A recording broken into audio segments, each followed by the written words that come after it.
എല്ലാവർക്കും നമസ്കാരം. പുതിയൊരു വീഡിയോയിലേക്ക് എല്ലാവർക്കും സുഖമല്ലേ? ഇന്ന് നമ്മുടെ ഐറ്റം എന്ന് പറഞ്ഞിട്ടുണ്ടെങ്കിൽ നമുക്കൊരു പച്ചവാഴയ്ക്ക് വെച്ചുകൊണ്ട് നല്ലൊരു മോരുകറി തയ്യാറാക്കാം. ഏത്തവാഴയ്ക്കാണ്. ഇത് വെച്ചുകൊണ്ട് ടേസ്റ്റി ആയിട്ടുള്ളൊരു മോരുകറി എങ്ങനെ തയ്യാറാക്കാം നോക്കാം. നമ്മൾ സമയം കളഞ്ഞില്ല, നേരെ വീഡിയോയിലേക്ക് കിടക്കാം. ഈ വാഴയ്ക്ക് ഒന്ന് പൊളിച്ചെടുക്കാം. ഇതിൻ്റെ തൊണ്ട് നമുക്ക് ആവശ്യമില്ല.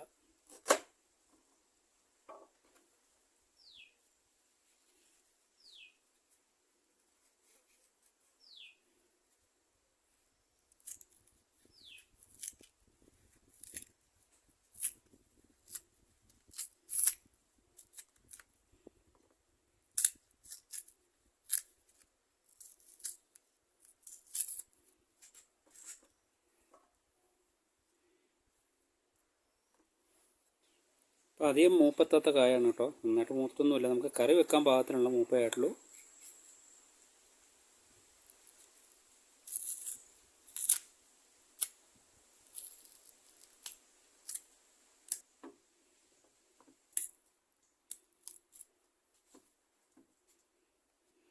അതുപോലെ നമുക്കിതിൻ്റെ തൊണ്ട് കളയേണ്ട കാര്യമില്ല കേട്ടോ. തൊണ്ട് നമുക്ക് തോരൻ വെക്കാൻ, ഉപ്പേരി വെക്കാനായിട്ട് എടുക്കാം.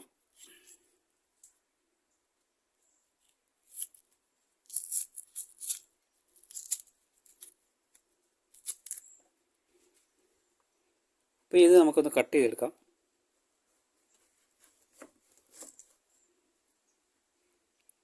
ഈ രീതിയിൽ ഒന്ന് കട്ട് ചെയ്യും.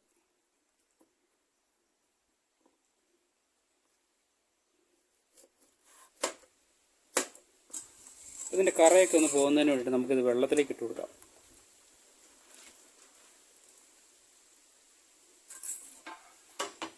ഒരു 10 മിനിറ്റ് വെള്ളത്തിൽ കിടന്ന് കറയൊക്കെ പോയിട്ട് നന്നായിട്ടൊന്ന് കഴുകിയെടുക്കാം. അപ്പോൾ നമുക്ക് ഇതിൻ്റെ തൊലി നമുക്ക് എടുത്ത് വെക്കാം. ഇത് നല്ല നമ്മുടെ തോരൻ വെക്കാനായിട്ട് നല്ല ഐറ്റമാണിത്. ഇതിൻ്റെ കൂടെ പയറോ ചെറുപയറോ വൻപയറോ ഒക്കെ ഇട്ട് കറി വെക്കാൻ നല്ല ടേസ്റ്റി ആയിട്ടുള്ള ഒരു സാധനമാണ് നമ്മുടെ ഇതിൻ്റെ ഏത്തവാഴയ്ക്കയുടെ തൊണ്ട്. അപ്പോൾ നമുക്കിത് മാറ്റി വെക്കാം. നമ്മുടെ വാഴയ്ക്ക് നന്നായിട്ട് കഴുകി വൃത്തിയാക്കി എടുത്തു. ഇത് നമുക്ക് അല്പം കുഴിയുള്ളൊരു ചട്ടിയിലേക്ക് വെക്കാം കേട്ടോ. ഇത് ഇതിലേക്കൊന്ന് ഇട്ട് കൊടുക്കാം. ഒരു 3-4 പച്ചമുളക് നടുകെ കീറിയതും കൂടി ഇട്ട് കൊടുക്കാം. ഇതിൻ്റെ കൂടെ ഒരു 2 കതിർപ്പ് കറിവേപ്പിലയും കൂടെ ഇതിൻ്റെ കൂടെ ഇടാം. കുറച്ച് മഞ്ഞൾപ്പൊടി ഇട്ട് കൊടുക്കാം. നമുക്കൊരു 1/2 ടീസ്പൂൺ ഉപ്പും കൂടെ ചേർക്കാം ഇതിനാവശ്യത്തിന്. അത് നന്നായിട്ട് വേവിച്ചെടുക്കണം ആദ്യമായിട്ട്. അപ്പം നമുക്കിതിന് വേവാൻ ആവശ്യമുള്ള വെള്ളം ഒഴിച്ച് കൊടുക്കാം. അപ്പം നമുക്കിതിന് ഒരു അരപ്പ് തയ്യാറാക്കണം. അരപ്പ് തയ്യാറാക്കാൻ വേണ്ടിയിട്ട് 1 കപ്പ് തേങ്ങ ചിരവിയത്, ഒരു 4-5 അല്ലി വെളുത്തുള്ളി, ഒരു 1/2 ടീസ്പൂൺ ചെറിയ ജീരകം, 1/4 ടീസ്പൂൺ മഞ്ഞൾപ്പൊടി, ഒരു 4-5 എരിവുള്ള പച്ചമുളക്, ഇതെല്ലാം കൂടെ നന്നായിട്ട് നരച്ചെടുക്കണം. ഇപ്പോൾ നമ്മുടെ വാഴയ്ക്ക നമുക്കൊന്ന് വേവിക്കാനായിട്ട് വെക്കാം. ഒരു 10-15 മിനിറ്റ് നന്നായിട്ടൊന്ന് വേകട്ടെ. മൂടി വയ്ക്കാം. നമ്മുടെ വാഴയ്ക്ക വെന്തോന്ന് നോക്കാം. നന്നായി വേവായി വന്നിട്ടുണ്ട് കേട്ടോ. നമുക്ക് നമ്മുടെ അരച്ച് വെച്ചിരിക്കുന്ന അരപ്പ് ഇതിലേക്ക് ചേർത്ത് കൊടുക്കാം.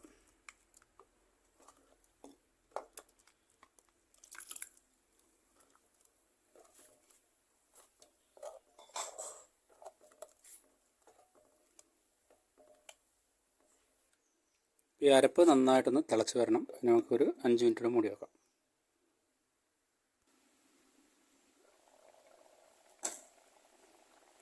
നമ്മുടെ അരപ്പൊക്കെ നന്നായിട്ട് തിളച്ച് വന്നിട്ടുണ്ട്. ഇനി നമുക്ക് സ്റ്റൗ ഓഫ് ചെയ്യാം.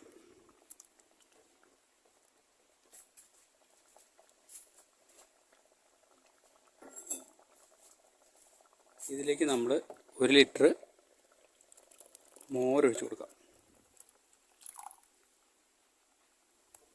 മോരൊഴിച്ചതിന് ശേഷം നമ്മൾ തിളപ്പിക്കാൻ പാടില്ല.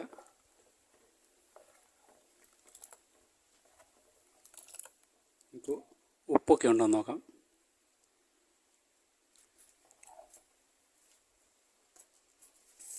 ഉപ്പ് കുറവാണ്, അല്പം ഉപ്പും കൂടി ഇട്ട് കൊടുക്കാം. ഇനി നമുക്ക് കുറച്ച് കടുക് പൊട്ടിച്ചൊഴിക്കാം. എണ്ണ നന്നായിട്ട് ചൂടായി നമുക്ക് കുറച്ച് കടുക് ഇട്ട് കൊടുക്കാം.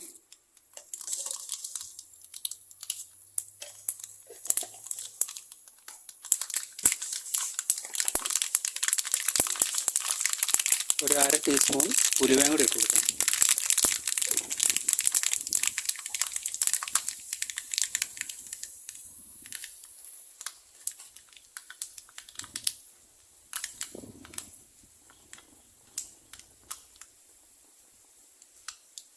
കുറച്ച് ചെറിയ ഉള്ളി ഇട്ട് കൊടുക്കാം.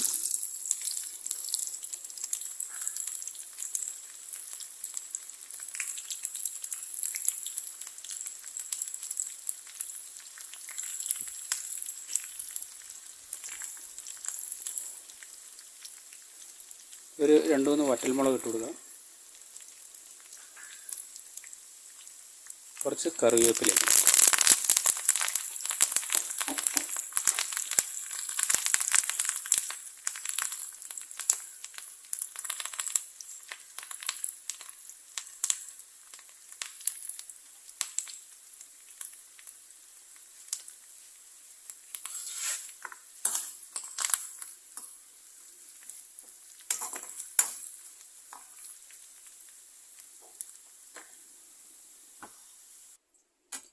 നമ്മുടെ മോര് കറി വേറൊരു ചട്ടിയിലേക്ക് നമുക്ക് ഒന്ന് പകർത്തിയെടുക്കാം.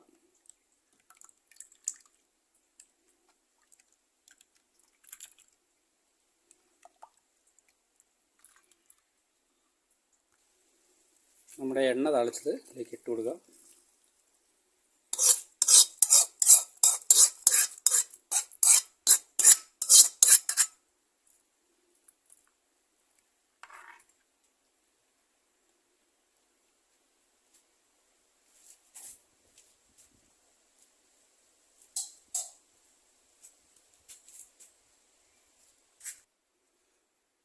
നമ്മുടെ രുചികരമായ മോര് കറി ഇതുണ്ടോ, എളുപ്പം നമുക്ക് തയ്യാറാക്കാം. ഇനി എന്ത് വേണം ചോറിന്, ഇത് മാത്രം പോരെ, നല്ല അടിപൊളി കറിയാണ് കേട്ടോ. അപ്പോൾ ഇത് പലർക്കും അറിയാം, എല്ലാവർക്കും തന്നെ അറിയാം, പക്ഷേ ഉണ്ടാക്കാൻ അറിയാൻ മേലാത്തവർക്ക് വേണ്ടിയിട്ടാണ് നമ്മളൊന്ന് ചെയ്യുന്നത്.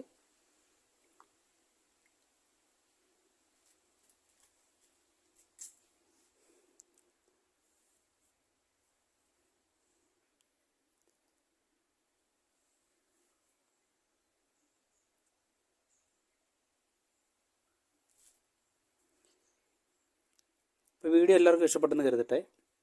അപ്പോൾ ഇതേപോലെ വ്യത്യസ്തമായ വീഡിയോയുമായി അടുത്തൊരു നല്ലൊരു റെസിപ്പിയായിട്ട് കണ്ടുമുട്ടാം. അതുവരെ എല്ലാവർക്കും സ്നേഹം.